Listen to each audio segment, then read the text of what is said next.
अस्सलामुअलैकुम and a very good morning. जागो लाहौर में आप सबको खुश आमदीद कहते हैं जनाब। हंसती मुस्कुराती और ख़ूबसूरत सी सुबह के साथ और बल्कि हल्की हल्की ठंडी सुबह के साथ आप सबको खुश आमदीद कहते हैं जागो लाहौर में। और मैं हूँ मुनीबा आसिफ, इस उम्मीद के साथ कि आप लोग इस वक्त जहाँ कहीं भी होंगे खैरियत से होंगे, अपना ख्याल रख रहे होंगे और साथ ही साथ अपने से मुंसलिक लोगों का भी ज़रूर ख्याल रखा करें, क्योंकि गर्मी की शिद्दत बढ़ती जा रही है और ऐसे में हम एक दूसरे का ख्याल रखें वो ज़्यादा अच्छा है।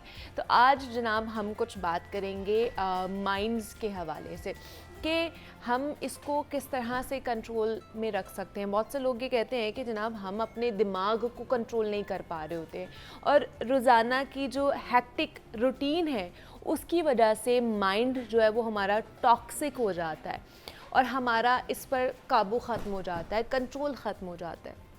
दूसरा ये कि सोशल मीडिया और मोबाइल फ़ोन से हमारे माइंड पर ऐसे असरात पड़ते हैं कि हम बहुत सी चीज़ों पर कंट्रोल अपना खो देते हैं। अगर आपको याद हो तो मैंने कल भी एक ऐसे ही मौजू पर बात की थी कि आज भी इसी मौजू पर बात करेंगे, लेकिन एक और पर्सपेक्टिव के साथ, एक और ज़ाविये से। बात यह है कि आजकल हमारी जो रूटीन है उसमें ऐसी बहुत सी चीज़ें हैं जो हमारे माइंड टॉक्सिफिकेशन का काम कर रही होती हैं, जिन्हें प्रॉपरली अगर रेगुलेट करना बहुत ज़रूरी है और ऐसा करने के लिए लगातार अकाउंटेबिलिटी दरकार होती है। इस हवाले से पहली चीज़ जो हम कर सकते हैं, जो हमारे हाथ में, वो ये है माइंडफुल मेडिटेशन करना, यानी अपने तमाम तर मामलात पर, अपनी ज़िंदगी पर सोच विचार करना, अपने जज्बात और अपने सोचों को गौर से देखना कि किस हालत में आप किस किस्म की बातें सोचते हैं। दूसरा ये कि इससे आपका अपनी सोचों पर एक काबू आ जाएगा। फिर ये भी ज़रूरी है कि आपको अपना दिमाग पढ़ना आता हो। हमें लगता है कि हुनर ये है कि हम औरों का दिमाग पढ़ना सीख लें, लेकिन मेरे नज़दीक ज़्यादा बड़ी बात यह है कि आप अपने दिमाग को पढ़ना सीख लें। और अगर ये कर लेंगे ना तो बाकी किसी के दिमाग को पढ़ना मसला नहीं रहेगा आप लोगों के लिए, क्योंकि तमाम इंसानी जहन एक ही जैसे होते हैं, वो एक ही तरह से काम करते हैं। उसके अलावा रेगुलर एक्सरसाइज करें मूड बेहतर रखने के लिए, या जो एंजाइटी बहुत ज़्यादा फैलती जा रही है हमारी सोसाइटी में उससे बचने के लिए भी ज़रूरी है कि आप रोज़ कोई ना कोई फ़िज़िकल एक्टिविटी ज़रूर करें। हल्की फुल्की वॉक कर लें, अगर आप एग्रेसिवली एक्सरसाइज नहीं कर सकते, हल्की फुल्की वॉक कर लें, बाहर जाके चहलकदमी कर लें, वो भी बहुत ज़्यादा इफ़ेक्टिव होती है। Slow and steady wins the race, हमें पता है, तो इसलिए स्टेप बाय स्टेप होता है सब कुछ और यही आपके लिए एक हेल्दी रूटीन का काम भी करेगी। दूसरा ये कि इससे लगातार आपकी जो स्ट्रेस मैनेजमेंट है वो भी होती रहेगी और आप ओवरऑल एक कंट्रोल की कैफियत में रहेंगे। सच कहूँ तो ये एक पुरसुकून ज़िंदगी का राज भी, आपने ख़ुद भी देखा होगा कि जब हम हर चीज़ से आगाह हों या चीज़ें हमारे कंट्रोल में हों तो एक एतमाद, एक खुशी की कैफियत रहती है हमारे लिए। मगर ऐसा नहीं है कि ये फुल एंड फाइनल है। इसमें दूसरी अहम चीज़ आपके डोपामिन लेवल्स हैं, जो आप बैलेंस ना हो तो भी सुकून नहीं आ सकता है। इनको भी बायोलॉजिकली मेंटेन्ड रखना पड़ता है और इसके लिए अहम यह है कि आप अपनी डाइट को बैलेंस रखें, अपनी स्लीप साइकिल डिस्टर्ब ना होने दें और निकोटीन या उस जैसी एडिक्टिव चीज़ों से दूर रखें। दूसरा ये कि यकीन करें कि एक अच्छा दिमाग पाने के लिए ना यही 3-4 चीज़ें हैं जिस पर काबू दरकार होता है। दूसरा ये कि बाकी मामलात ख़ुद ब खुद ठीक हो जाते हैं। अगर फिर भी आपको मुश्किल हो रही होती है और अपने ऊपर कॉन्टीन्यूस स्ट्रेस जो है ना वो आपको महसूस कर रहे हैं, तो कम अज़ कम एटलीस्ट एक हफ़्ता नेचुरल थेरेपी का निकाल लें और इस हफ़्ते सोशल मीडिया और स्क्रीन से बिल्कुल दूर रहें। थोड़ा सा टाइम कम कर लें उसका, बिल्कुल दूर तो नहीं रह सकते हैं। वक्फे से आप डीप ब्रीदिंग करें। हमने आपको बताई भी हैं, बहुत सारे एक्सपर्ट हमारे पास आते हैं, इवन दो कि हमारे जो योगा के एक्सपर्ट हैं सुलाफ़े नकवी हमें बता रही होती हैं। इसके अलावा भी बहुत सारे लोगों के सेगमेंट्स हम चलाते हैं जो हमें बता रहे होते हैं कि किस तरह हमने योगा करना है या डीप ब्रीदिंग करनी है। इसके अलावा इन 5-7 दिन के लिए रोज़ाना आपने कुछ ना कुछ लिखना है। आपके दिमाग में क्या चल रहा है वो लिखें, जो भी सोच, जो भी जज्बा आप महसूस कर रहे हैं उसे तवातुर से लिखें। यकीनन आप इससे एक अच्छी कंडीशन में आ जाएंगे जो फुल एंड फाइनल भी होगी। लिखने से बहुत सारा ये भी होता है कि जब आप सोच रहे होते हैं ना, तो आपकी जो सोचें होती हैं वो बहुत ज़्यादा कह लें कि मिक्स एंड मैच हो रही होती हैं। आपको पता नहीं चल रहा होता कि आपने कौन सी सोच को ज़्यादा टाइम देना है, ये कौन सी सोच आपके लिए प्रोडक्टिव है, कौन सी सोच आपके लिए पॉजिटिव है। जब आप उसको इनलिस्ट करते हैं, यानी कि जब आप उसको लिखते हैं, तो आपको पता चलता है कि ये सोच तो मायने ही नहीं रखती है, ये वाली सोच है जो क्रिएटिव हो सकती है, ये वाली सोच है जो मेरे लिए पॉजिटिव हो सकती है, और ये वाली सोच है जो मेरे लिए नेगेटिव साबित हो सकती है। तो जब आप उनको लिखते हैं ना, तो तब आपको पता चलता है कि क्या क्या चीज़ें आपके दिमाग में चल रही होती हैं जो कि बेसूद होती हैं, जिनका कोई फ़ायदा नहीं होता आपको। तो ये भी लिखने से फ़ायदा होता है। तो ये आज का हमारा पैगाम था कि किस तरह आपने अपनी डेली रूटीन को टॉक्सिफिकेशन से निकाल कर एक बेहतर हेल्दी रूटीन बनाना है। तो अभी आगे बढ़ते हैं और जनाब अब कुछ बात कर लेते हैं वेट के हवाले से। बहुत से लोग हैं जनाब जो वेट कम करने के हवाले से शिकायत कर रहे होते हैं, और पैरेलली अगर देखा जाए तो उनके बरक्स कुछ ऐसे लोग होते हैं जो दुबले पतले होते हैं और उनको मसला होता है कि उन्होंने किस तरह अपना वेट गेन करना है, और वो ये शिकायत करते हैं कि हम जनाब बहुत ही स्किनी हैं, अंडर वेट है और हमारा वेट बढ़ता नहीं है, हम कुछ भी कर लें, हम कुछ भी खा लें, कोई भी जुगाड़ लगा लें। तो ये भी एक कह लें कि कंडीशन हो सकती है आपकी हेल्थ के हवाले से कि आपको बहुत सारे प्रॉब्लम्स भी फेस करने पड़ते हैं अगर आप अंडर वेट भी हो रहे होते हैं। तो इसमें बहुत से लोग हैं मुख्तलिफ़ चीज़ों का इस्तेमाल कर रहे होते हैं, मुख्तलिफ़ डाइट का इस्तेमाल भी कर रहे होते हैं कि हमारा वेट गेन हो जाए, लेकिन वो नहीं हो रहा होता, उल्टा वो अपनी हेल्थ को कॉम्प्रोमाइज़ कर रहे होते हैं। तो मुख्तलिफ़ इश्यूज़, मुख्तलिफ़ प्रॉब्लम्स भी हो सकती हैं। जैसे कि अगर ख़वातीन की बात की जाए तो अगर वो अंडर वेट है, ओवर वेट तो है ही, उसके भी काफ़ी प्रॉब्लम्स, और अगर आप अंडर वेट हैं फिर भी काफ़ी प्रॉब्लम्स आपको फेस करने पड़ सकते हैं। सबसे पहले तो फर्टिलिटी का प्रॉब्लम भी आ जाता है अगर आप अंडर वेट भी हैं। तो आज हम इसी पर बात करेंगे कि healthy ways of gaining weight क्या हो सकते हैं, किस तरह हम घर पे कि हमारा फ़ैट ना चढ़े हमारी बॉडी के ऊपर, लेकिन हम हेल्दी तरीके से अपना वेट गेन करें। इस पर आज हम बात करेंगे। इस पर बात करने के लिए महानूर हारून मौजूद हैं स्टूडियोज़ में, जो कि clinical psychologist, clinical dietitian and nutritionist हैं। महानूर, आपको वेलकम कहते हैं जागो लाहौर में। कैसी हैं आप? मैं ठीक अल्हम्दुलिल्लाह, आप कैसी हैं? मैं भी बिल्कुल ठीक ठाक। मेरे ख्याल से डाइटिशियन साइकोलॉजिस्ट भी होते ही हैं, क्योंकि पहले माइंड रीड करते हैं, काउंसलिंग करके तभी आपको डाइट की तरफ लेके जाते हाँ हैं। तो ये भी होता ही है। अच्छा महानूर, जिस तरह मैंने बात की है कि हम जैसे लोग जिनका वेट गेन हो जाता है जल्दी, हम लोग शिकायत कर रहे होते हैं कि जिन्हें हमारा वेट जल्दी गेन हो जाता है तो हमने उसको बैलेंस करना है।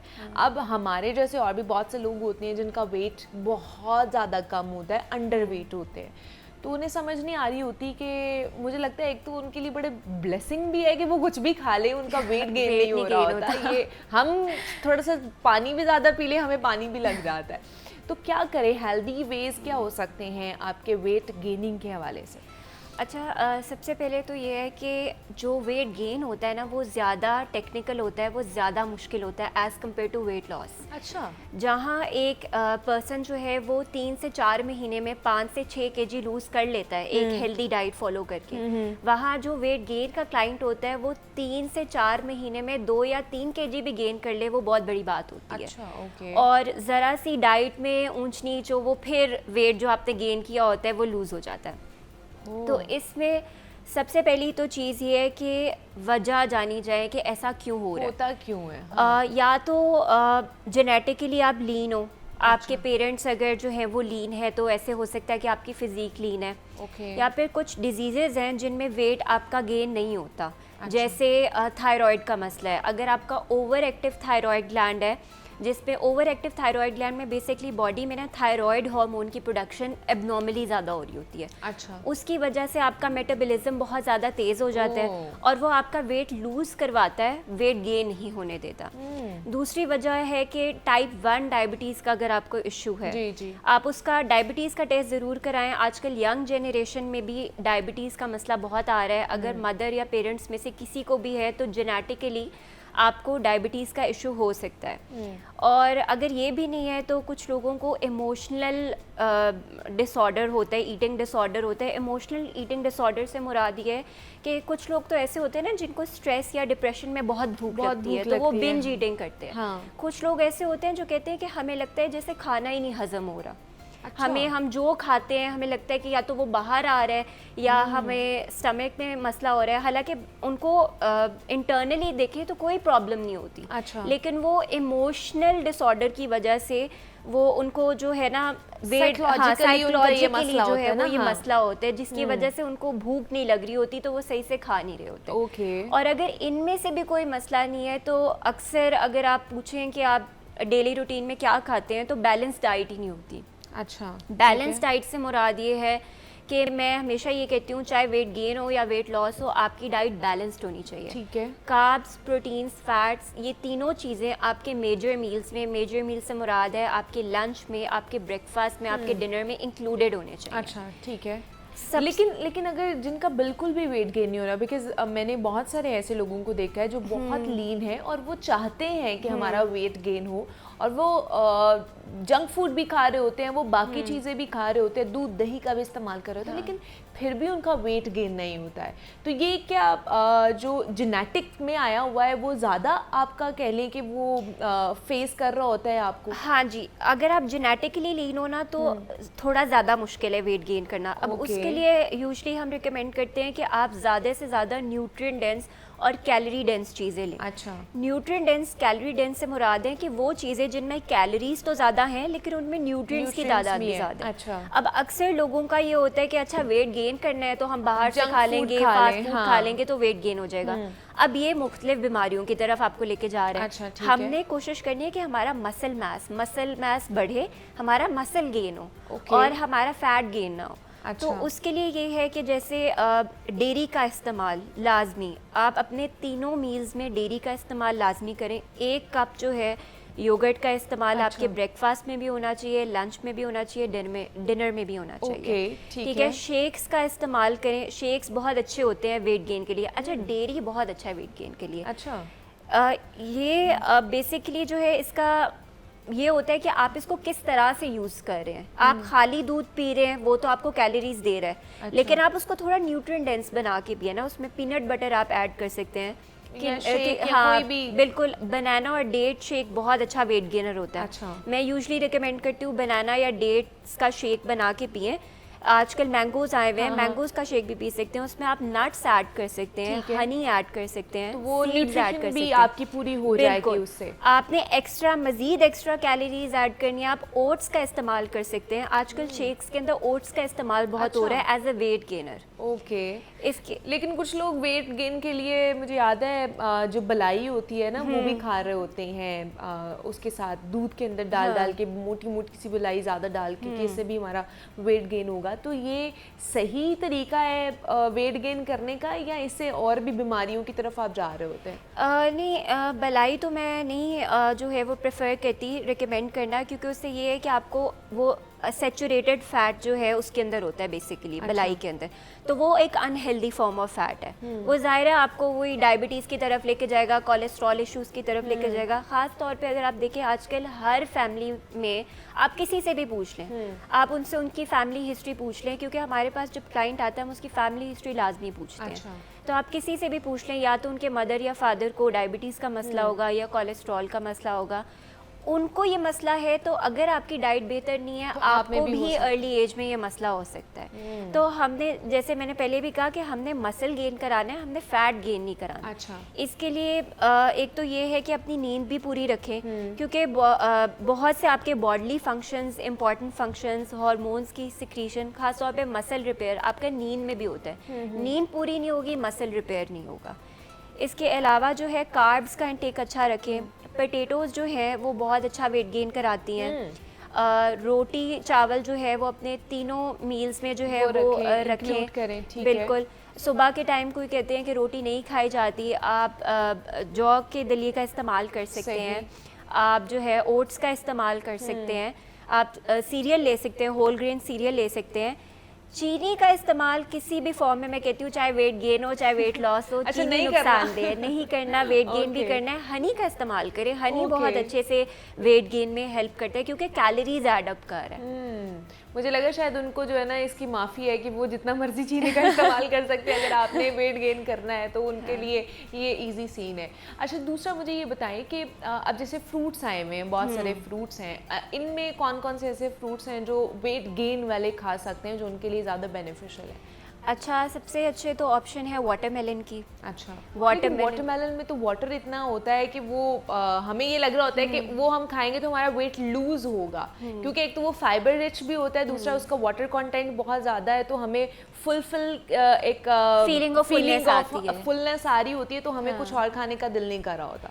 अच्छा, उसमें वाटर कंटेंट और फाइबर बेशक ज़्यादा हाँ। होता है, लेकिन उसमें उसकी नेचुरल शुगर कंटेंट बहुत ज़्यादा होता है। ओके। तो फ्रूट, जैसे फ्रूट्स की अपनी भी शुगर कंटेंट होता है ना, तो उसमें फ्रूट का शुगर कंटेंट जो उस फ्रूट में है वो ज़्यादा होता है। अच्छा। तो जैसे वाटरमेलन हो गया, अक्सर आपने देखा होगा जैसे डाइट्स में कुछ डाइटिशियंस जो है वो मना कर रही होती हैं कि जी वाटरमेलन, मेलन, मैंगो, बनाना, इसे परहेज़ करें अगर आप वेट लूज़ करना चाहते हैं। ट्रू।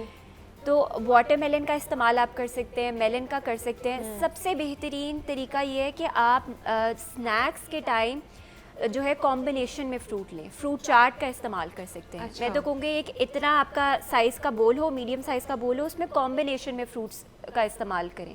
उसके अंदर आप नट्स ऐड कर सकते हैं, वही सीड्स ऐड कर सकते हैं, फिग्स का इस्तेमाल कर सकते हैं। फिग्स बहुत अच्छी होती हैं वेट गेन के लिए। इंजीर जिसे कहा हाँ जी। जाता है, आप वो उसका इस्तेमाल भी कर सकते हाँ हैं। जी।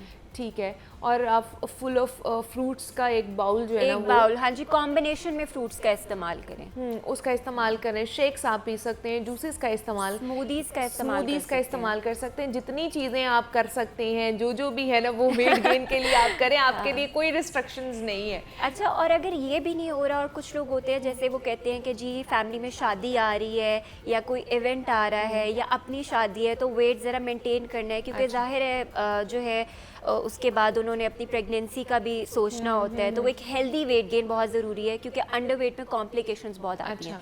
तो मैं रिकमेंड करती हूँ कि अगर कुछ ऐसा है और वो कह रहे हैं कि जी हमसे मील्स पूरे नहीं लिए जाते लेकिन हमने इंस्टेंटली वेट गेन करना है, तो या तो वो अपने मील्स को डिवाइड कर सकते हैं, या फिर वो ऐसे कर सकते हैं कि वो सप्लीमेंट्स का इस्तेमाल कर सकते हैं, जैसे इंश्योर है या आइसोकैल है। अच्छा।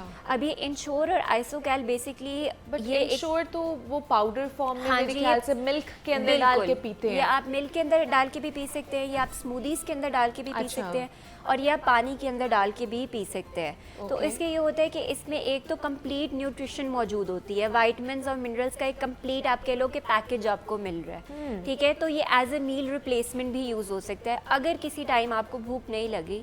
और सबसे इसका बेहतरीन जो टाइम है वो मैं रिकमेंड करती हूँ कि प्री ब्रेकफास्ट या ब्रेकफास्ट के टाइम, क्योंकि उस वक्त आपका मेटाबॉलिज्म बहुत अच्छा होता है, तो वाइटामिन्स और मिनरल्स को वो बहुत अच्छे से यूटिलाइज करता है। ठीक है। तो ये जो विटामिन्स हैं, लेकिन ये भी फिर किसी डॉक्टर से रिकमेंड या कंसल्ट करके करना हाँ चाहिए जी, ना? ये बिल्कुल आप खुद ना लें, क्योंकि आप अगर किसी चीज़ की nutritionist भी से recommend करके- विटामिन की या किसी ऐसी चीज़ की भी ज़्यादती हो जाए तो वो हाँ भी जी। आपके लिए बॉडी के लिए नुकसानदेह है। कभी भी खुद, मैं तो हमेशा ये कहती हूँ कि लोग गूगल से पढ़ के आ रहे होते हैं चीज़ें और टोटके कर रहे होते हैं। इवन कि मुझे एक क्लाइंट मिली, उन्होंने कहा कि मेरा अंदर से सारे जो है वो इंटेस्टाइन में होल्स बने हुए थे, क्योंकि मैं कोई रेमेडी यूज़ करी थी, कोई ज़ीरा और मतलब कोई अपने से ही कोई रेमेडी वो यूज़ कर रही थी जिसमें एप्पल साइडर विनेगर भी था। अच्छा। तो ये चीज़ें जो है वो नुकसानदेह है अगर एक्सेस में आप यूज़ करें। तो टोटकों को भी आपको लिमिटेड अमाउंट में यूज़ करना चाहिए। वेट लॉस, वेट गेन का सबसे बेहतरीन जो हल है वो यही है कि बैलेंस डाइट।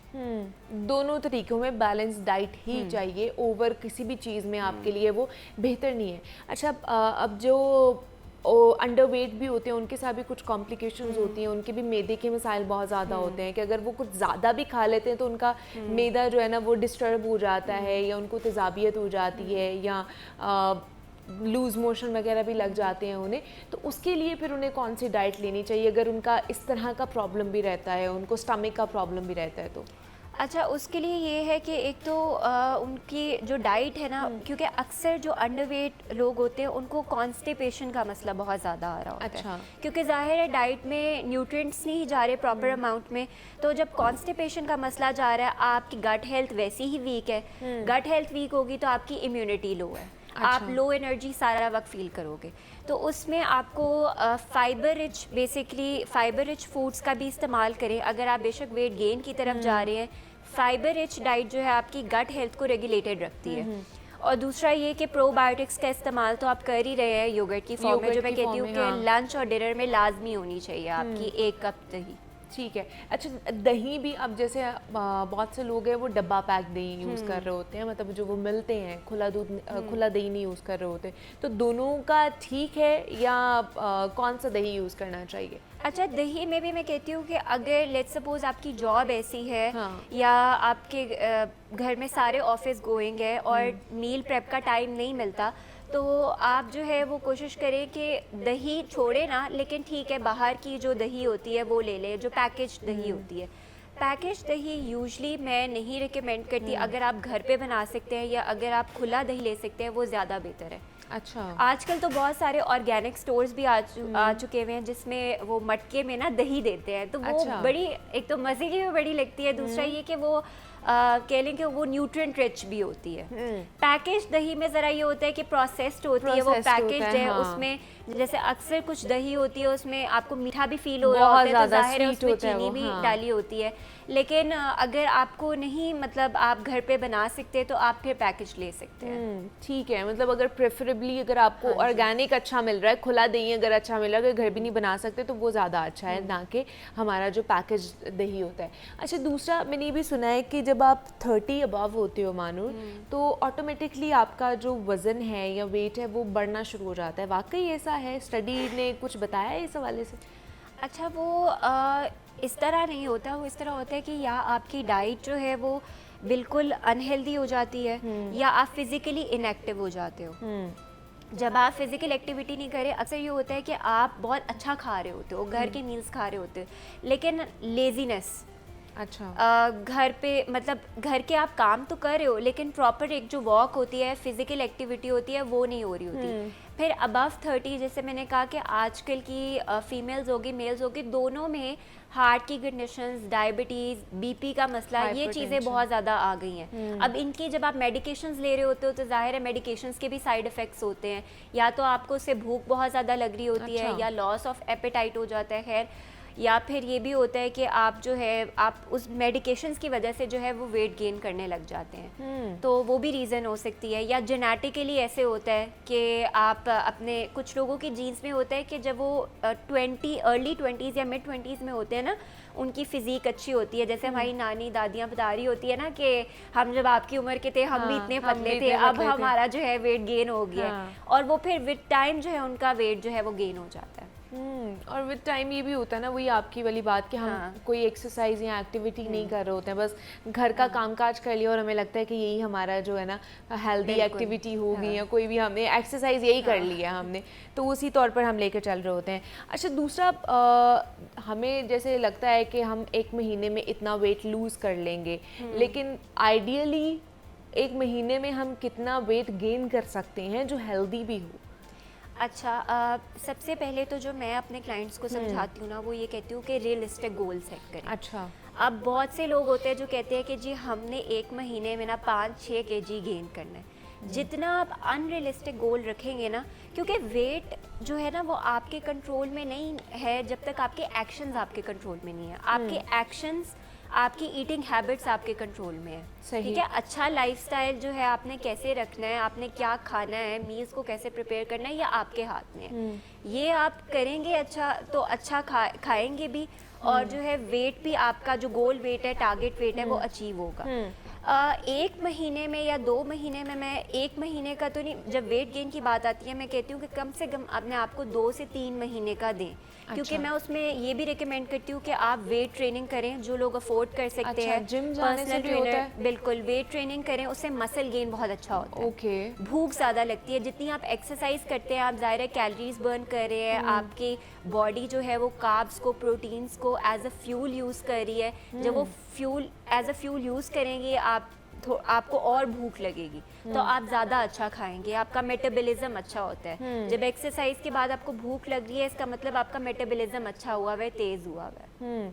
अच्छा, अगर मेटाबॉलिज्म स्लो भी हो जाए, क्या तब भी ये हो सकता है कि हम लोग वेट गेन नहीं कर सकते या वेट लूज नहीं कर सकते? नहीं, वेट गेन जब हम बेसिकली जब हमारा वेट गेन हो रहा होता है ना, जब हमारा वेट गेन हो रहा होता है या स्टक होता है, इसका मतलब है मेटाबॉलिज्म स्लो है। अच्छा, ठीक है। जैसे मैंने आपको कहा कि अगर कुछ लोगों को थायराइड का इशू होता है, अब उसमें वेट लूज क्यों हो रहा होता है? क्योंकि आपका मेटाबॉलिज्म हाईली एक्टिव होता है, बहुत तेज होता है। ओके। लेकिन मेटाबॉलिज्म हर हाल में मैं कहती हूँ कि आपका अच्छा ही होना चाहिए। उसके लिए आपकी वाटर इनटेक अच्छी होनी चाहिए, फाइबर इनटेक अच्छी होनी चाहिए।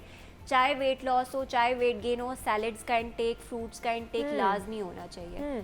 अच्छा, वेट गेन में अब जैसे लोग कहते हैं फिर हम पराठे खाना शुरू कर दें, रोटियां खाना शुरू कर दें, नान खाना शुरू कर दें, इस तरह की चीज़ें, नहारियाँ, पाए वगैरह खाना शुरू कर दें, तो ये ठीक है, ये ठीक हैबिट है इनकी कि नहीं? अच्छा, पराठे की मैं बात करूँ तो मैं रिकमेंड करती हूँ पराठा कि आप नाश्ते में जो है वो मीडियम साइज़ का या 6 से 7 इंच का जो है वो पराठा जो है वो बना लें। उस मक्खन में आप कर सकते हैं या फिर जो है आप देसी घी में कर सकते हैं। अच्छा। कोशिश, या एक्स्ट्रा वर्जिन ऑलिव ऑयल में भी कर सकते हैं। ठीक है, देसी घी सबसे अच्छा है, उससे आपको विटामिन डी भी मिल रहा है, इम्यूनिटी भी आपकी वो बूस्ट करता है। और जैसे कि मैंने कहा कि वेट लॉस वाले भी, मैंने लास्ट अपने सेशन में कहा था कि वेट लॉस वाले भी देसी घी का इस्तेमाल कर सकते हैं, वेट गेन वाले भी देसी घी का इस्तेमाल कर सकते हैं। सिर्फ क्वांटिटी पे डिपेंड कर रहा है कि आप क्वांटिटी कितनी जो है वो पराठे के ऊपर डाल रहे हैं। लेकिन ज़्यादातर तो हमारे माइंडसेट ये बना ना कि अगर हमने वेट लूज़ करना है तो तब हम देसी घी का इस्तेमाल कर रहे होते हैं, वो भी हल्का सा। नहीं, वेट गेन के लिए भी आप देसी घी का बिल्कुल इस्तेमाल कर सकते हैं। जहाँ बात आती है निहारी और पाए की, आप कभी कभार इसको ले सकते हैं, लेकिन ये नहीं कि हर रोज़। प्रोटीन जो है वो ऑल्दो जैसे यूजली लोग मटन में, बीफ में निहारी बना रहे होते हैं, बीफ और मटन भी वेट गेन के लिए बहुत अच्छा है। अच्छा। प्रोटीन वेट गेन के लिए बहुत अच्छा है क्योंकि मसल गेन करने में हेल्प कर रहा है। ठीक है, लेकिन ये है कि मॉडरेशन में इस्तेमाल किया जाए। और नान जो है वो क्योंकि वाइट फ्लावर से बनता है, ज़ाहिर है वाइट फ्लावर तो मैं किसी भी सूरत रिकमेंड नहीं करती। अच्छा। वाइट फ्लावर और वाइट शुगर वेट गेन में भी नहीं? वेट गेन में भी नहीं, बिल्कुल। वो आपकी बॉडी में क्योंकि फैट गेन करवा रहा है, बेली फैट गेन होगा, जाहिर है वो मुख्तलिफ बीमारियों की तरफ लेके जाएगा। हमने उससे परहेज करना है। ओके, मतलब चावल का इस्तेमाल करें, चावल का इस्तेमाल ज़्यादा रेगुलरली करें, चावल वेट गेन में बहुत अच्छा होता है। अच्छा, वो उसका इस्तेमाल कर सकते हैं। और दूसरा रोटी का इस्तेमाल कर सकते हैं, ब्रेड और नान वगैरह का इस्तेमाल नहीं करना। ब्रेड में भी आप होल ग्रेन ब्रेड का इस्तेमाल कर सकते हैं, व्हीट ब्रेड का इस्तेमाल कर सकते हैं, ब्राउन ब्रेड का इस्तेमाल कर सकते हैं, ओट जो है ब्रेड उसका इस्तेमाल कर सकते हैं। वो आपको क्योंकि फाइबर भी दे रही है, विटामिन्स और मिनरल्स भी दे रही है। अच्छा। और अगर आपने जो है एज अ उसको ज़्यादा कैलोरीज बढ़ानी है तो फ्रेंच टोस्ट उसका बना सकते हैं आप। और जैसे मैं कहती हूँ कि अगर आपके पैनकेक्स खाने का दिल कर रहे हैं तो आजकल चले हुए होल ग्रेन बनाना पैनकेक्स। अच्छा। तो होल ग्रेन फ्लावर का पैनकेक आप बना सकते हैं instead of using white flower. ठीक है, मतलब डिफरेंट ऑप्शंस हैं आपके पास, आप उसके थ्रू हेल्दी वेट गेन कर सकते हैं, अपनी जर्नी को कंटिन्यू कर सकते हैं। महानूर हारून हमारे साथ मौजूद ही। Mahanoor, thank you so much, आप यहाँ पर आई और हम बात कर रहे थे कि किस तरह हमने हेल्दी वे में अपना वेट गेन करना है। जिनको ये प्रॉब्लम होती है, वेट गेन नहीं हो रहा है, हमारा वेट कम नहीं हो रहा है, तो ये हर जगह ही प्रॉब्लम है। तो यहाँ पे एक छोटी सी ब्रेक लेते हैं, मिलते हैं इस ब्रेक के बाद।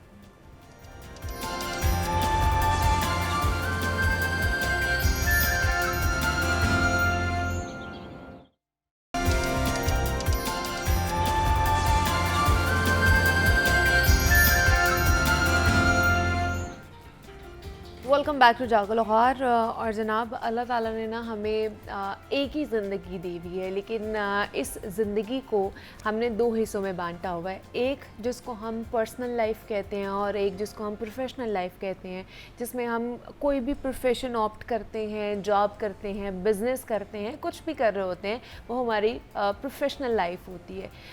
हम बाहर जाके काम कर रहे होते हैं। लेकिन कुछ लोग ऐसे हैं जो कि बहुत माहिर होते हैं, बहुत एक्सपर्ट होते हैं कि अपनी लाइफ को बैलेंस कर सकते हैं। प्रोफेशनल लाइफ अलग होती है और पर्सनल लाइफ उनकी अलग होती है, वो कभी भी मिक्स नहीं होती है।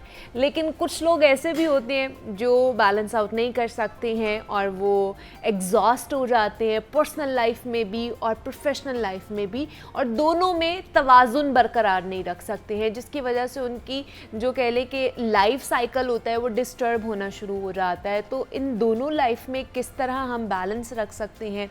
हम अगर दोनों लाइफ को जोड़ रहे हैं या मिक्स कर रहे हैं, हम प्रोफेशनल लाइफ को पर्सनल लाइफ के अंदर भी इन्वॉल्व कर रहे हैं और पर्सनल लाइफ को प्रोफेशनल लाइफ में इन्वॉल्व कर रहे हैं, तो इसका नुकसान हमें क्या हो सकता है, किस तरह हम इससे बच सकते हैं?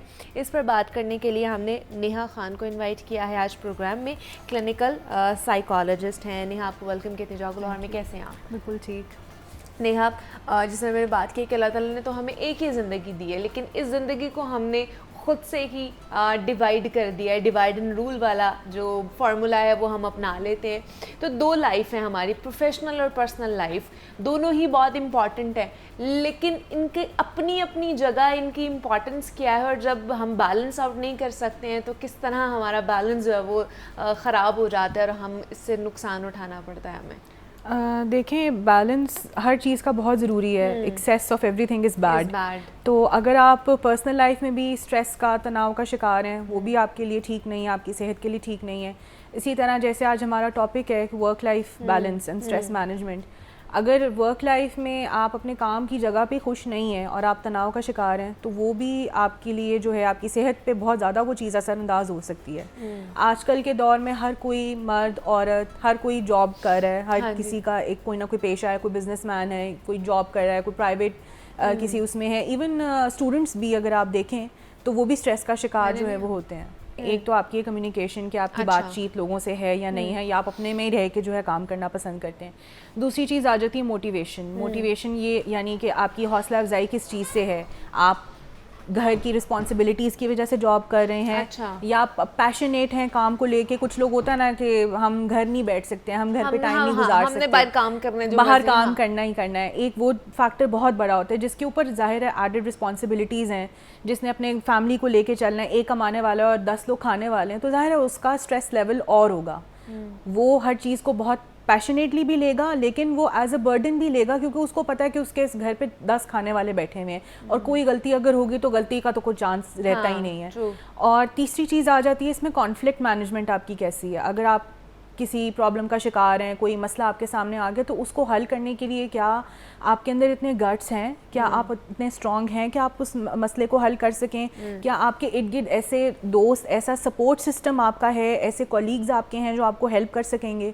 और चौथी चीज़ है आपकी लीडरशिप, यानी कि आपकी क़यादत, आपके बॉसेस कैसे हैं, आपका बॉस आपको सपोर्ट कर रहा है, आपका बॉस आपसे खुश है या नहीं है। और जब हम बात करते हैं स्ट्रेस की, जो स्ट्रेस आ जाता है, इसमें जो बहुत एक कॉमन टर्म है वो यूज़ होती है बर्नआउट की। Burnout and exhaustion. तो एग्जॉशन अगेन स्ट्रेस से रिलेटेड ही है कि हम बहुत इतना ज़्यादा तनाव का शिकार हो जाते हैं कि जज्बाती, जिस्मानी और इन चीज़ों के उस पर हम काबू नहीं रख पाते और हर चीज़ जो आउट ऑफ बैलेंस हो जाती है, आउट ऑफ प्रोपोर्शन चली जाती है। बर्नआउट की अगर बात करें तो बर्नआउट में इट्स लाइक अ साइकिल, एक साइकिल है जिसमें 3 चीज़ें हैं। एक ये कि आपको शर्मिंदगी हो रही है क्योंकि आप तनाव का शिकार हैं, आपसे काम सही नहीं हो रहा, उसकी वजह से आपको गुस्सा आ रहा है, आपके जो इमोशंस हैं वो आपके कंट्रोल में नहीं है। और तीसरी चीज़ जो है वो आप अपने आप को इस वजह से, क्योंकि हर चीज़ जो है वो ख़राब हो रही है, आउट ऑफ बैलेंस हो रही है, आप अपनी सेहत को, अपनी ज़िंदगी को नज़रअंदाज करना शुरू कर देते हैं। और इसकी वजह से फिर आगे चीज़ें जो हैं वो जन्म लेती हैं, जैसे डिप्रेशन, एंजाइटी, आपके मसल्स स्ट्रेस में रहना शुरू हो जाते हैं। नींद का बहुत ज़्यादा लोगों में मसला आता है, भूख नहीं लगती, किसी को बहुत ज़्यादा लगती है, किसी को बहुत कम लगती है। तो ये सारी चीज़ें हैं जो बहुत मैटर करती तो हैं। इसका कोई हल है, मतलब क्या करना चाहिए फिर? अब जैसे अगर नींद नहीं आ रही है, अब कुछ लोगों को आइडेंटिफिकेशन ही नहीं होती ना, आइडेंटिफाई नहीं कर पाते हैं कि उनको मसला क्या है, रीजंस क्या है कि वो उनको ये मसला हो रहा है, नींद नहीं आ रही है, या कुछ लोगों का गट जो है वो ख़राब होना शुरू हो जाता है। बहुत से लोगों का मैंने देखा है, उनको स्ट्रेस लेवल उनका बढ़ता है, एनजाइटी बढ़ती है। तो इसका हल क्या है फिर? हल क्या निकाल सकते हैं? जॉब तो छोड़ नहीं सकते, तो हल क्या है इसका फिर? अच्छा, इसका हल जो है वो 2 कैटेगरीज में मैं डिवाइड करके मैं वैसे भी बताती हूँ, 2 कैटेगरीज में। अच्छा। सबसे पहले तो ये कि आपकी जो वर्क प्लेस है, जहाँ आप काम करते हैं, वहाँ पे बहुत ज़रूरी है कि एक साइकोलॉजिस्ट हो, एक काउंसलर हो, जो कि आपके मसले सुन सके, क्योंकि ज़ाहिर है हर कोई इस कैपेसिटी में नहीं होता, इस फ्रेम ऑफ माइंड में नहीं होता कि वो आपके बैठ के पर्सनल मसले भी समझे, आपके प्रोफेशनल जो काम से रिलेटेड मसले हैं वो भी सुने। तो एक काउंसलर, वेलबींग काउंसलर भी कह सकते हैं, साइकोलॉजिस्ट भी कह सकते हैं, एक ट्रेनर भी कह सकते हैं। आजकल ये टर्म्स बहुत कॉमन है और बड़ी बड़ी कंपनीज ने, मल्टीनेशनल कंपनीज ने इनको रखना भी शुरू किया है। सॉल्यूशंस क्या हैं? 2 सॉल्यूशन है कि आपने किस तरह उसको कैटेगराइज किया है, तो क्या क्या है हमारे पास सॉल्यूशन इस हवाले से? ओके, तो इसमें मैं पहले जैसे बात करी थी कि हर ऑर्गेनाइजेशन को एक काउंसलर, ट्रेनर या साइकोलॉजिस्ट रखना चाहिए। उसका फ़ायदा ये है कि जो बॉसेस हैं, जो आपके अपर मैनेजमेंट लेवल है, एक तो उनको टेंशन इस चीज़ की कम होगी कि एम्प्लॉयज़ की वेलबींग क्या है, क्योंकि देखिए एम्प्लॉयज़ की वेलबींग अच्छी होना, पॉजिटिव होना बहुत ज़रूरी है। अगर वेलबींग ही सही नहीं होगी तो आपका ज़ाहिर काम जो है वो सफ़र करेगा, आउटपुट आपका सफ़र करेगा। और दूसरी चीज़ आ जाती है आपके पर्सनल लेवल पे आप क्या एफर्ट कर रहे हैं उस बर्नआउट और एग्जॉशन को ख़त्म करने के लिए। तो सबसे पहली चीज़ ये कि अपने काम को चंक्स में डिवाइड करें। अपने जब आप सुबह उठें या जब आप रात को सोएं तो आपका अगले दिन की प्लानिंग जो है वो पहले से होनी चाहिए। Planning is very important for everybody, even for us as well. Students के लिए तो जिस तरह एक टाइम टेबल सेट होता है, it's not only for the students, बल्कि बड़ों के लिए भी वो बहुत ज़रूरी है, ताकि हमें पता हो कि दिन के आपके ये गोल्स हैं, ये एम्स हैं, ये आपने अचीव करना है। अगर आपको स्ट्रेस है, आप तनाव का बहुत ज़्यादा शिकार हैं, तो सबसे पहले तो बैठ के इस चीज़ को एक्सेप्ट करें कि हाँ आपको स्ट्रेस है। कुछ लोग जो हैं वो एक्सेप्ट नहीं करते, वो इस चीज़ के डिनायल में ही रहते हैं कि नहीं वक्ती तौर पे है, एक फेज़ है, गुजर जाएगा। लेकिन फेज़ खुद ब खुद नहीं गुजरता, उसके लिए आपको स्ट्रगल करनी पड़ती है। आपको प्रोफेशनल हेल्प की आपको ज़रूरत पड़ती है। प्रोफेशनल हेल्प तब ज़रूरी होता है जब आपका काम जो है वो असरअंदाज होना शुरू हो जाए। आपकी नींद 6 महीने का हम टाइम देते हैं कि अगर 6 महीने तक ये सिम्टम्स रह रहे हैं, जैसे नींद नहीं आ रही है, आपका काम में ध्यान नहीं लग रहा, आपका आउटपुट सफ़र कर रहा है, आपकी फैमिली लाइफ, आपकी सोशल लाइफ जो वो इफ़ेक्ट हो रही है, इसको बेसिकली कहते हैं डिसफंक्शनल होना। अच्छा, फंक्शनल की जगह आप डिसफंक्शनल हो जाएं और इतना ज़्यादा हर चीज़ आपकी असरअंदाज हो रही है कि आप रोज़मर्रा के काम भी सही तरह नहीं करें, फिर आप साइकोलॉजिकल हेल्प ले सकते हैं। अच्छा, दूसरा ये सिर्फ जो ऑफिसेज में जाते हैं उनके साथ नहीं नेहा हो रहा, क्या ऐसा भी हो सकता है कि जो वर्क फ्रॉम होम भी कर रहे हैं उनके साथ भी ये प्रॉब्लम हो सकती है, उनको भी फेस करना पड़ सकता है? बिल्कुल ऐसे होता है, क्योंकि ज़ाहिर उनका स्क्रीन टाइम है, फ्रीलांसर्स हैं, अगर ऑनलाइन कोई काम है या वैसे भी कोई काम, अगर असाइनमेंट्स के कुछ लोग लेते हैं, रिटन असाइनमेंट्स, तो ऑब्वियसली एक प्रेशर तो है ना काम का, आपने डेडलाइंस तो मीट करनी ही है। जो भी काम है आपने डेडलाइंस मीट करनी है, तो उसमें भी होता है। तो उसके लिए एक छोटी सी टिप है लेकिन बड़ी ज़रूरी है, ब्रेक। ब्रेक्स बहुत ज़रूरी हैं। अब ब्रेक का मतलब ये नहीं है कि आप महीने की छुट्टी लेके चले जाएं, आप वेकेशन पे चले जाएं, आप पाकिस्तान से बाहर चले जाएं, आप शहर से बाहर चले जाएं, हर एक की पहुंच में नहीं ये चीज़ें होती हैं। ब्रेक एक चाय का कप हो सकता है, अच्छा, एक कॉफ़ी का कप हो सकता है, एक ग्लास जूस हो सकता है, कोई आप अपना फेवरेट टीवी प्रोग्राम देख सकते हैं। कुछ लोग टीवी नहीं देखना पसंद करते, जिसमें मैं हूँ, मैं टीवी ज़्यादा नहीं देखती, तो आप सोशल मीडिया देख लें। सोशल मीडिया से लेकिन ये है कि स्ट्रेस क्योंकि ज़रा ज़्यादा हो जाता है, तो कोशिश करें कि वो भी आप अवॉइड करें। लेकिन अगर आपको हो रहा है उस चीज़ से, आपको आदत है कि आप सोशल मीडिया देख के यू फील हैप्पी, तो व्हाई नॉट दैट, आप वॉक पे जा सकते हैं। अच्छा। और इसमें सबसे जो ज़रूरी चीज़ है वो ये कि अपने खाने का ज़रूर ख्याल रखें। एक बैलेंस डाइट होना बहुत ज़रूरी है। कहते हैं कि जिनको स्ट्रेस ज़्यादा होता है, जो डिप्रेशन एंजाइटी का शिकार होते हैं, उनके अंदर विटामिन डी की कमी बहुत ज़्यादा पाई जाती है। बिल्कुल, तो विटामिन डी जो है वो तो मुझे लगता है वैसे भी हमारे रीजन में विटामिन डी की कमी बिल्कुल है, बच्चों में, बड़ों में, हर एक में, औरतों में ख़ास तौर से खास तौर विटामिन पर डी है, की हाँ। बहुत कमी होती है, तो आप विटामिन डी के, कैल्शियम के सप्लीमेंट्स लें और आपका मूड जो ऑटोमेटिकली आपको फील होगा कि इट्स गेटिंग बेटर। तो इस वजह से भी ये एंजाइटी और डिप्रेशन ज़्यादा बिल्कुल, होता है बिल्कुल। विटामिन डी की कमी की वजह से भी। अच्छा, दूसरा मैंने बहुत से लोगों को देखा है, अब आई डोंट नो कि इसमें भी इस चीज़ को डिसफंक्शन जो डिसऑर्डर है ये इसमें लैक करता है कि नहीं करता है, कि जो लोग काम में होते हैं, ऑफिस में जाते हैं, लेकिन वो अपने काम की बजाय और मुख्तलिफ एक्टिविटीज़ में इन्वॉल्व होते हैं, इधर उधर बातें करना, गॉसिपिंग करना, या बॉस को खुश करने के लिए बहुत सी चीज़ें कर रहे होते हैं, लेकिन अपने काम पर फोकस नहीं रखा हुआ होता, मुख्तलिफ गेम्स खेल रहे होते हैं, वीडियो गेम्स होगी, बाकी चीज़ें। क्या इस वजह से भी आप डिसफंक्शन होना शुरू हो जाते हैं? बिल्कुल, जब आपका एम नहीं है कोई, आप काम के लिए गए हैं लेकिन आपका एम नहीं है, आप सोशलाइज, देखें excess of everything is bad, वही बात आ सही। जाती है कि सोशलाइजिंग पे अगर आपका ज़्यादा ध्यान है और आप काम की तरफ तवज्जो नहीं दे रहे, तो उस पे बट भी वो ये चीज़- सोशलाइजिंग भी पॉजिटिव नहीं है, नेगेटिव Exactly. सोशलाइजिंग लेग है। पुलिंग आप कर रहे हाँ। हैं, किसी की टांग खींच रहे हैं, किसी को कैसे नीचे लेके आना है, कोई अगर प्रोग्रेस कर रहा है, तो ये भी आपकी उस बंदे के तो असरअंदाज जो करेगा सो करेगा, आपकी अपनी मेंटल हेल्थ के लिए वो चीज़ ठीक नहीं है। आगे चल के कहीं ना कहीं तो आपको उस चीज़ का गिल्ट होगा ना कि आपने जो किया वो गलत किया। तो why not channelize your energy into something positive जो कि लोगों को भी हेल्प करे और आपको खुद को भी हेल्प करे।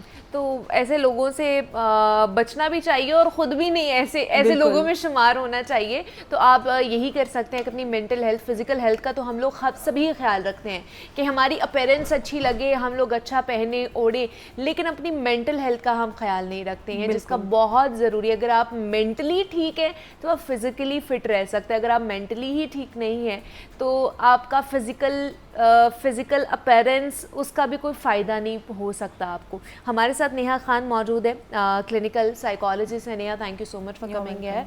और हम बात कर रहे थे कि हम किस तरह अपनी वर्क लाइफ को बैलेंस कर सकते हैं, हम जो बहुत ज़्यादा बर्नआउट हो सकते हैं उसको किस तरह मैनेज हमने करना है। ऑब्वियसली इसको ख़त्म तो नहीं कर सकते, ये मैनेजेबल चीज़ें होती हैं जिसको मैनेज करके हम बेहतर ज़िंदगी गुजार सकते हैं। यहाँ पे ब्रेक लेते हैं, मिलते हैं इस ब्रेक के बाद।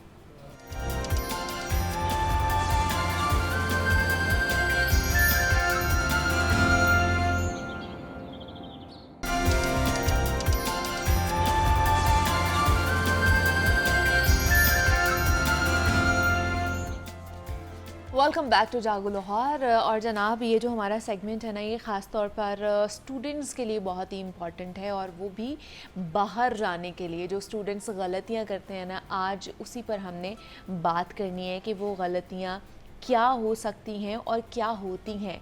आखिर स्टूडेंट्स बाहर ही क्यों जाना चाहते हैं? एक बच्चा 35 से 40 लाख लगाकर बाहर जाता है, तो बाहर कोई दरख्तों पर तो नोट नहीं लगे होते कि जाते ही आपको बाहर से पैसे बरसने लग जाएंगे। आपको बहुत सारे जो फैक्टर्स हैं वो देखने पड़ते हैं। फुटपाथ पर सोना पड़ता है, एक लंबी जद्दोजहद है जो करनी पड़ती है, जो आपका बाहर इंतज़ार कर रही होती है, भूख, मौसम की सख्ती, और सबसे बढ़कर कम तनख्वाह में कई घंटे काम करना पड़ता है, सड़कों पर पार्क्स में सोना पड़ता है। एक रिपोर्ट के मुताबिक 15 लाख अफराद जो गुज़श्ता 6 महीने में मुल्क छोड़कर चले गए। हज़ारों लोग बाहर जाने के चक्कर में माफियाज के हत्थे भी चढ़ जाते हैं, कई तो डंकी लगाने के चक्कर में अपनी जान तक गंवा चुके हैं और अपनी जमा पूंजी भी अलग से लुटा देते हैं। तो वीज़ा क्यों रिजेक्ट होता है? पाकिस्तान में जो नौजवान नस्ल वो भरी पड़ी है, हमारी 60 से 62% हमारी नौजवान नस्ल है पाकिस्तान में, और पाकिस्तान एक ज़रखेज़ मुल्क है। भारत ने भी बहुत सारे ममालिक के लिए अपने जो दरवाजे हैं उन्हें खोले हैं, वीज़ा में उन्होंने नरमी की है। तो पाकिस्तान के लिए कौन कौन से ऐसे ममालिक हैं जिन्होंने रिलैक्सेशन दी है? किन ममालिक में पाकिस्तान के जो स्टूडेंट्स हैं वो बाहर जाने के लिए आसान रास्ते अपना सकते हैं और वहाँ पर वो अप्लाई कर सकते हैं? तो इस पर बात करने के लिए हमारे साथ प्रोफेशनल ही एक जो हमें अच्छी टिप्स दे सकते हैं, जो हमें बता सकते हैं कि इसकी वजह क्या है, क्यों हमारे जो वीज़ाज़ हैं उनको रिजेक्ट किया जाता है। तो इस पर बात करने के लिए आसिम इदरीस साहब हमारे साथ स्टूडियोज़ में मौजूद है, जो कि वीज़ा कंसल्टेंट है। आसिम साहब, आपको खुशामदीद कहते हैं जागो लाहौर में। कैसे हैं आप? अल्लाह का शुक्र, आप ठीक हैं? मैं भी बिल्कुल ठीक ठाक। आसिम साहब, हमारे जितने भी स्टूडेंट्स हैं, ख़ासतौर पर नौजवान नस्ल है, वो यही चाहती हैं कि हम हायर स्टडीज़ के लिए बाहर चले जाएँ, या हम किसी भी तरह हम पाकिस्तान से चले जाएं बाहर।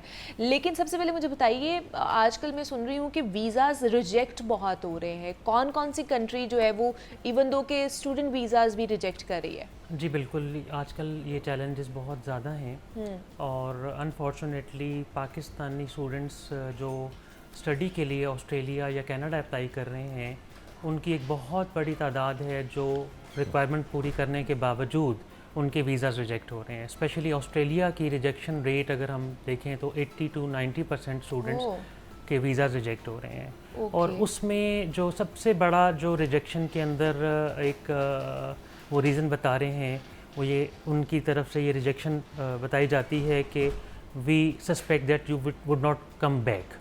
यानी कि आप अपनी स्टडी कंप्लीट करने के बाद हमारे सिस्टम पे बोझ बनेंगे और वापस नहीं आएंगे। तो ये एक बहुत बड़ी रीज़न है जो रिजेक्शन की। दूसरा, अनफॉर्चुनेटली उसमें जो नॉन जेन्युइन स्टूडेंट्स जो वहाँ पे माजी में गए हैं, उनका भी एक रोल रहा है कि जब वो अपनी स्टडी कंप्लीट करके उनको ऑफिशियली वहाँ से अपने होमलैंड वापस विज़िट बैक करना चाहिए तो वो वहाँ पे वापस नहीं आते। तो डेफिनेटली उनकी एम्बेसीज़ के पास सारा रिकॉर्ड होता है, वो स्टैटिस्टिक्स को ऑब्जर्व कर रहे होते हैं। तो इसमें थोड़ा सा हमारे एंड पे भी मिस्टेक है जिसको थोड़ा सा देखना चाहिए। बिल्कुल ऐसे ही है। तो किस तरह की मिस्टेक्स हम कर रहे होते हैं? कोई हम लोग पेपर वर्क में भी स्टूडेंट्स कर रहे होते हैं, डॉक्यूमेंटेशंस में भी या इस चीज़ों में भी, जिसकी वजह से रिजेक्ट होते हैं? देखिए, उसमें जो स्टूडेंट ऑस्ट्रेलिया या कनाडा चला गया है, उसके पास स्टडी कंप्लीट करने के बाद पोस्ट स्टडी वर्क की अपॉर्चुनिटी है। पोस्ट स्टडी वर्क मीन ये कि आप वहाँ पे जब अपनी स्टडी कंप्लीट कर लें तो स्टडी कंप्लीट करने के बाद आप थ्रू प्रॉपर चैनल वहाँ पे जॉब के लिए अप्लाई करें। अच्छा। और अगर आप एलिजिबिलिटी पे कंप्लीट पूरा उतरते हैं तो आपको वहाँ पे जॉब मिलेगी। लेकिन उसके लिए you have to come back to your homeland और दोबारा से आपने विजिट करके अप्लाई करना है। और वो बहुत नॉर्मल सा तरीका है और लिस्टमाइज्ड है, लीगल है, उसके मुताबिक आप वापस जाके सर्व कर सकते हैं। तो वो मिल जाता है दोबारा से आपको वीज़ा? बिकॉज लोग फिर स्टूडेंट्स के दिमाग में ये होगा ना कि अगर हम एक दफ़ा वापस चले गए तो शायद हमें वीज़ा ना मिले।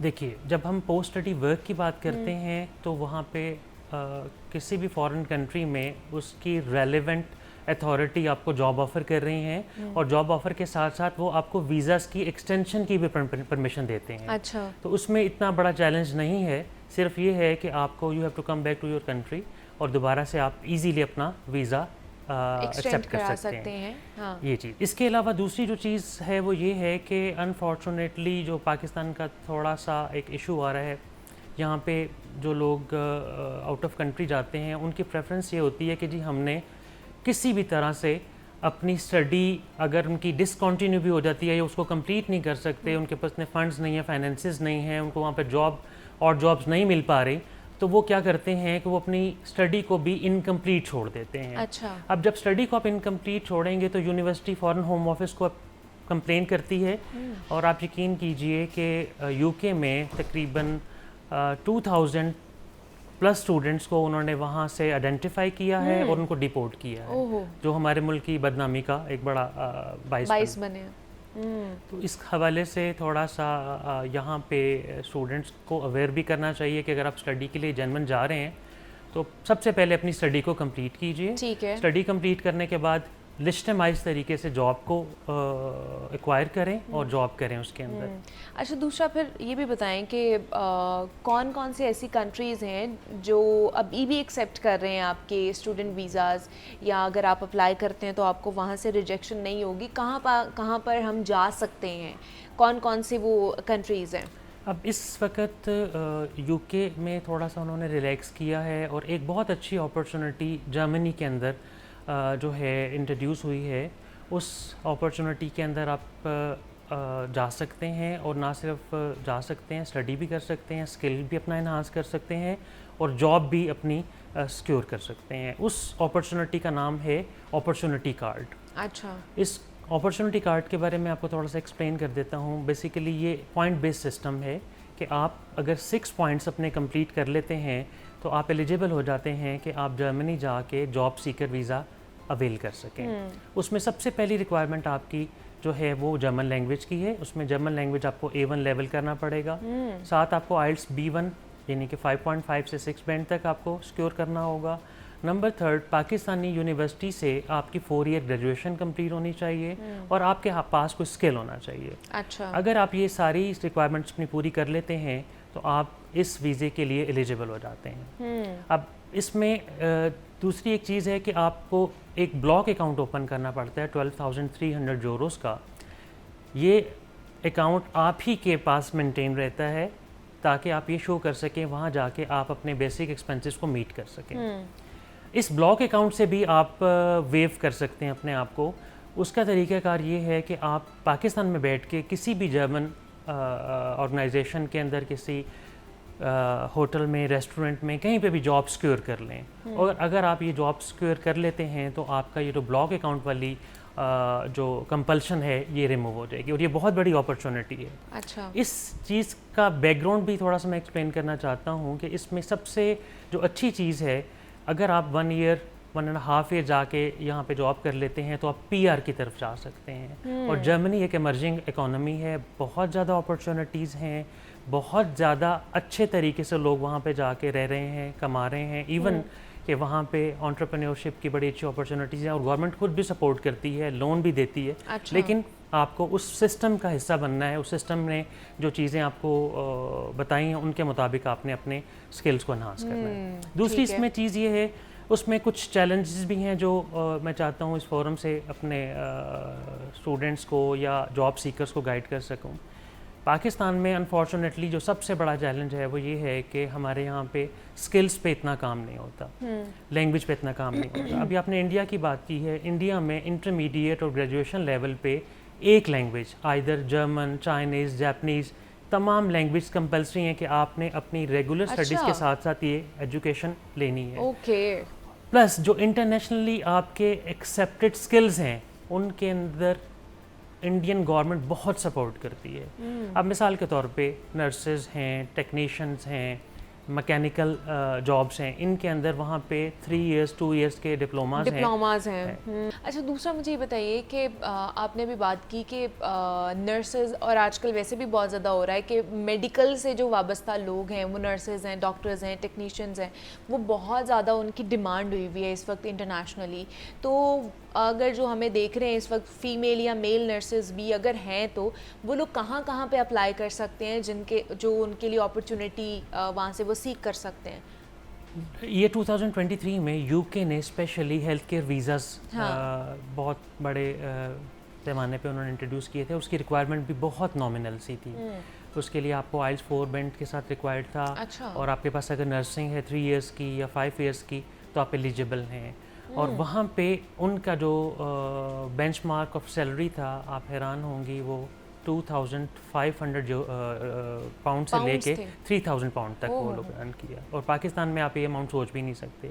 लेकिन अनफॉर्चुनेटली वही फिर चैलेंज है कि हमें उसकी एक तो अवेयरनेस प्रॉपर नहीं थी, फिर हमारे पास ऐसी फोरम नहीं थी जिस पे उन नर्सिस को ट्रेन किया जाए, उनको इक्विप किया जाए और वो उसके लिए अप्लाई कर सकें। इंडिया ने इसमें बहुत बड़ा अपना कंट्रीब्यूट किया है। अच्छा। और more than 5 to 6 lakh male and female nurses वो चली गई हैं और वो जॉब्स उन्होंने वहाँ पे स्टार्ट कर दी है, कंट्रीब्यूट किया है। प्लस अब ये जिस तरह से जर्मनी में मैंने बताया है, ऐसे फील्ड्स हैं जहाँ पे फौरी तौर पे उनको लोग चाहिए, जिसमें हॉस्पिटैलिटी इंडस्ट्री है, कुक शेफ़ की बहुत बड़ी यानी कि उन पर रिक्वायरमेंट आ रही है। फिर टेक्नीशियंस हैं, मैकेनिकल इंस्ट्रूमेंट के टेक्नीशियंस हैं, इनकी नीड है। इसके अलावा आपके कारपेंटर हैं, टाइल फिक्सर्स हैं। इन सब जो टेक्निकल लोग हैं जो अपनी एजुकेशन के साथ साथ उनके पास मॉडर्न टेक्निक्स का, स्किल्स का भी हो, वो इसके लिए एलिजिबल हैं। और मैं फिर रिपीट करूँगा, इसके लिए रिक्वायरमेंट बहुत ज़्यादा नहीं है। थोड़ी सी अवेयरनेस जनरेट करने की बात है कि आपने जर्मन लैंग्वेज A1 स्किल करना है। A1 स्किल भी मैं एक्सप्लेन कर दूँ, ये बेसिक लेवल जर्मन है। आप जब भी किसी यूरोपियन कंट्री में जाते हैं तो वो प्रेफर करते हैं कि उस कंट्री की लैंग्वेज आपको आनी चाहिए, थोड़ी बहुत तो आनी चाहिए कि आपको अंडरस्टैंड हो जाए, अंडरस्टैंड करें। और आपका एम्प्लॉयर भी ये चाहता है कि आप जो कम्युनिकेट कर रहे हैं वो आपका जो वर्कर है उसको अच्छे तरीके से समझ ले, उसको इम्प्लीमेंट कर सके। तो उसके लिए हमारी गवर्नमेंट साइड पे थोड़ा सा ऐसे इंस्टीट्यूट्स ऑलरेडी हैं। सिर्फ वहाँ पे क्या करें कि ऐसे लैंग्वेज कोर्स को, फास्ट ट्रैक लैंग्वेज कोर्स को स्टार्ट करें, उसमें प्राइवेट सेक्टर को भी अपने साथ एंगेज करें।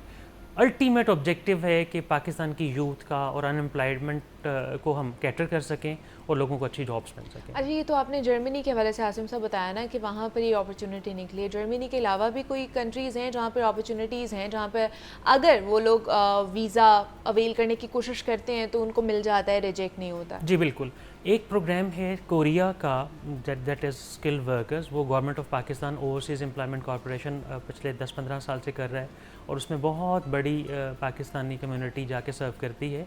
उसके लिए भी कोरियन लैंग्वेज का KLT टेस्ट आपको पास करना है और you will surprise to know उसमें भी बहुत हैंडसम सैलरी है। इट्स अराउंड $1800 और उसमें मेडिकल फैसिलिटी भी देते हैं, सम टाइम आपको वो रेजिडेंस भी देते हैं। इसके अलावा मैंने जापान का किया, जापान में अपॉर्चुनिटीज़ मिलती हैं। अच्छा। यूरोप के अंदर रोमानिया में पिछले दिनों अपॉर्चुनिटीज़ आई हुई थी। अपॉर्चुनिटीज़ वर्ल्ड ओवर मिलती रहती हैं, बस क्या है इसकी अवेयरनेस गवर्नमेंट लेवल पे भी प्राइवेट लेवल पे भी थोड़ा सा जनरेट करें। आपके प्रोग्राम के तवस्सुल से भी लोगों को पता चलता रहता है, तो इसकी अवेयरनेस जनरेट करनी है। देखिए पाकिस्तान की इकॉनमी के जो हालात हैं, यहाँ पे हम एक लिमिटेड अपॉर्चुनिटीज़ क्रिएट कर सकते हैं।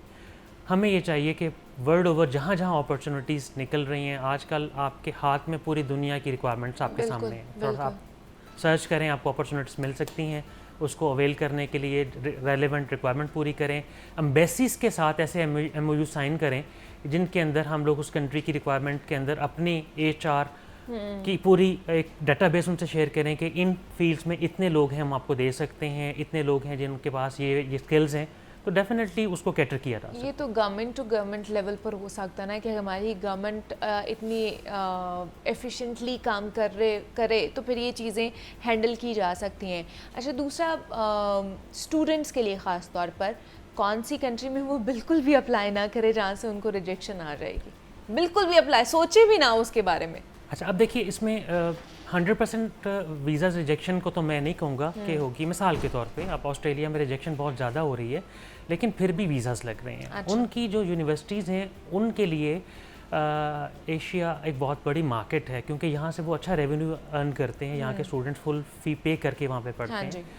अब उसकी रिक्वायरमेंट में ये है कि डेफिनेटली हमारा जो स्टूडेंट है जो यहाँ पे टॉप रैंक यूनिवर्सिटी से पढ़ के जा रहा है, उसकी IELTS की रिक्वायरमेंट पूरी हो रही है या उसने बाकी सारे स्किल्स पूरे किए हुए हैं, तो उसका वीज़ा रिजेक्ट नहीं हो रहा। ये नहीं हो रहा कि बिल्कुल ही 100% है, लेकिन वो ये देखते हैं कि अगर आपकी फाइनेंशियल इतनी सॉलिड नहीं है, आपके IELTS का इतना अच्छा बैंड नहीं है, आपके एकेडमिक CGPA इतना अच्छा नहीं है, तो फिर वो रिजेक्ट कर देते हैं। जो टॉप के 90% से अबव वाले लोग हैं वो तो वीज़ा आज भी सिक्योर कर रहे हैं। अच्छा। दूसरी बात है, अगर आपकी डेस्टिनेशन एक रिजेक्ट हो रही है तो मल्टीपल ऑप्शन यूरोप की कई आपके पास हैं जहाँ से आप जाके पढ़ सकते हैं। Hungary is a good option जहाँ पे लोग जा रहे हैं। इसके अलावा स्वीडन में लोग जाके पढ़ रहे हैं। जर्मनी में स्टूडेंट वीज़ा जो है वो बड़े ज़्यादा हैं। गवर्नमेंट यूनिवर्सिटीज़ में आज भी जर्मनी में फ्री ऑफ कॉस्ट एजुकेशन है। अच्छा। लेकिन उसके लिए आपको B1 लेवल जर्मन करना है, प्लस उस यूनिवर्सिटी की जो रिक्वायरमेंट्स हैं उनको फुलफ़िल करना है। बाकी हमारे स्टूडेंट्स को यूनिवर्सिटी के फाइनल सेमेस्टर्स में गवर्नमेंट साइड में या प्राइवेट साइड में अवेयरनेस के सेशंस मिलने चाहिए उनकी टॉप मैनेजमेंट की तरफ से कि जी अगर आप आउट ऑफ कंट्री जाना चाहते हैं तो आपके लिए ये रोड मैप है, इस रोड मैप को फुलफ़िल करें और आप अपना वीज़ा इजीली अचीव कर सकते हैं, अवील कर सकते हैं। अच्छा, ये तो चले स्टूडेंट्स की बात होगी ना। अब थोड़ा सा जिन लोगों ने PR अगर लेनी है या वहाँ जाके सेटल होना है, उनके लिए क्या सजेशन है आपकी? वो कहाँ कौन सी कंट्री में जा सकते हैं PR के लिए? PR में जो है ऑस्ट्रेलिया एक बहुत अच्छी डेस्टिनेशन है। जब मैं शुरू में आपको बता रहा था कि अपनी स्टडी कंप्लीट करने के बाद वहाँ पे PR के लिए अप्लाई कर सकते हैं और PR वहाँ पे अप्लाई करना बहुत आसान है। अच्छा। अगर आपने वहाँ पे अपनी एजुकेशन कंप्लीट की है या जॉब सिक्योर की है तो आप अपनी 5 ईयर्स के बाद PR के लिए लिस्टिमाइज्ड हो जाते हैं। इसके बाद कैनेडियन इमिग्रेशन है, उसके अंदर बहुत ज़्यादा पाकिस्तानी बच्चे डॉक्टर्स, इंजीनियर, चार्टर्ड अकाउंटेंट्स जाते हैं और PR वहाँ पे अपनी अचीव कर सकते हैं। तो उसमें ये 2 डेस्टिनेशन है, प्लस इसके अलावा जर्मनी के अंदर भी जो अपॉर्चुनिटी कार्ड है इसमें 5 ईयर्स करने के बाद आप PR के लिए एलिजिबल हो जाते हैं। तो PR जो है ये कोई बहुत बड़ा चैलेंज नहीं है, सिर्फ ये है कि आपने सर्टन लाइन ऑफ एक्शंस को लेते हुए अपनी एजुकेशन को कंप्लीट करना है, अपनी जॉब की रिक्वायरमेंट्स को पूरा करना है, अपने आवर्स और अपनी ड्यूरेशन कंप्लीट करनी है, आप पीआर के लिए एलिजिबल हो जाते हैं वहाँ पे। अच्छा, और इन दोनों फील्ड्स के लिए आपके पास कितनी अमाउंट होनी चाहिए जो आपको शो भी करानी है, और इतनी होगी तो आप वहाँ जाके या तो पीआर सीख कर सकते हैं या फिर आप स्टूडेंट वीज़ा वहाँ पे अवेल कर सकते हैं? देखिए, स्टूडेंट वीज़ा की जो रिक्वायरमेंट ऑस्ट्रेलिया या यूके की है, आप मिनिमम जो अच्छी यूनिवर्सिटी की फ़ी ब्रैकेट स्टार्ट होती है वो 5 मिलियन टू 8 मिलियन पाक रुपीज़ से स्टार्ट होती है। इसके बाद आपने जब एजुकेशन कंप्लीट कर ली और एजुकेशन के साथ साइमल्टेनियसली आप वहाँ पे जॉब भी करते हैं, और जॉब करने के साथ आप वहाँ पे definitely with the passage of time अपनी जॉब ब्रैकेट को इम्प्रूव भी कर लेते हैं। तो ये एक्सपेंसेस नॉर्मली जो पाकिस्तान के स्टूडेंट्स का एक सिस्टम है, फर्स्ट ईयर की एजुकेशन के एक्सपेंस वो पे करते हैं, बाकी उसके बाद वो सिस्टम का हिस्सा बन के वहीं से रेवेन्यू जनरेट करते हैं और अपनी एजुकेशन एक्सपेंस को भी मीट कर लेते हैं और अपनी फर्दर जो वहाँ पे अपनी जो डेली एक्सपेंसेस उनको भी मीट करते हैं, और सर्टन टाइम कंप्लीट करने के बाद वो पीआर भी ले लेते हैं। पीआर के लिए अलग से कोई पैसे नहीं चाहिए, आप वहाँ पे जाके अपना टाइम कंप्लीट करें, अपना जॉब कंप्लीट करें, जॉब का टाइम, उसके बाद आप पीआर ले सकते हैं। लेकिन अगर पाकिस्तान में बैठे हुए कोई लोग अगर पीआर सीख करना चाह रहे हैं, पीआर अवेल करना चाह रहे हैं, तो उनके लिए क्या है? पीआर ऐसे डायरेक्टली नहीं होगी। अच्छा। पीआर के लिए डेफिनेटली आपको किसी भी कंट्री के जो सर्टन लॉज हैं, उनकी टाइम स्पेंड करने के लॉज हैं, वो कंप्लीट करने पड़ेंगे। देन उस टाइम को कंप्लीट करने के बाद आप पीआर कर सकते हैं अप्लाई। अब जर्मनी के अंदर जो पीआर का कानून है, ये जो मैं आपको अपॉर्चुनिटी कार्ड का बता रहा हूँ, इसमें आप अपनी जॉब कंप्लीट करने के बाद 3 ईयर के बाद आप पीआर के लिए एलिजिबल हो जाते हैं, और पीआर आपको मिल जाती है तो आपको वो सारे राइट्स मिल जाते हैं जो वहाँ के सिटीजन को, जो वहाँ के एक सिटीज़न को, एक शहरी को मिल रहे होते हैं, तो आप वहाँ पे उस कंट्री के शहरी बन जाते हैं बेसिकली। तो ये सारी चीज़ें थी जो हमने डिस्कस की हैं, और आसिम इदरीस हमारे साथ मौजूद थे, वीज़ा कंसल्टेंट है, और अगर आप भी कोई कह लें कि हेल्प सीख करना चाहते हैं तो आप इनसे कांटेक्ट कर सकते हैं। आसिम साहब, बहुत शुक्रिया आपके वक्त का कि आप यहाँ पर आए। स्टूडेंट वीज़ा के हवाले से हमने बात की है, स्टूडेंट्स क्या क्या गलतियाँ करते हैं और जिसकी वजह से ये रिजेक्शन हो रही है, और कहाँ कहाँ अब वो अप्लाई कर सकते हैं जहाँ पर उनको वीज़ा मिल सकता है, उस पर हमने बात की है। मुझे इजाज़त दीजिए, अपना बहुत सारा ख्याल रखिएगा। अल्लाह हाफ़िज़।